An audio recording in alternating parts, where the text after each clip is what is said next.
దేశంలో జిఎస్టీ ఆదాయం అయితే పెరుగుదల నమోదైంది. ఇంతవరకు జిఎస్టీ పుట్టాక మూడవ అతిపెద్ద ఆదాయం కింద రికార్డ్ అయింది. దేశవ్యాప్తంగా జూలైలో స్థూల జిఎస్టీ వసూళ్లు 15.4% పెరిగినాయి. ఇది జిఎస్టీ రేట్లు తగ్గించాక కూడా 2,11,000 కోట్లకి చేరింది.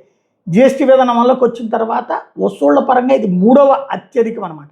ఏడాది ఏప్రిల్లో వసూలైన 2,43,000 కోట్లు 2025 ఏప్రిల్లో వసూలైనటువంటి 2,37,000 కోట్లు తొలి 2 స్థానాల్లో ఉంటే ఇప్పుడు 2,11,000 కోట్లు అన్నటువంటిది మూడవ అతిపెద్దది నమోదైంది.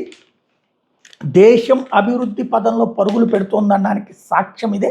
పన్ను ఆదాయం అంటే మనం కొనుగోలు చేస్తే వస్తుంది. కొనుగోలు చేస్తున్నాం అంటే మన చేతిలో సొమ్ములు ఉన్నట్టు అన్నది ఇక్కడ ముఖ్యమైనటువంటి. కష్టం ఉంటుంది, నష్టం ఉంటుంది, సమస్యలు ఉంటాయి. అది ఏదీ లేని ప్రపంచం, అసలు అది లేని రోజే ఉండదు.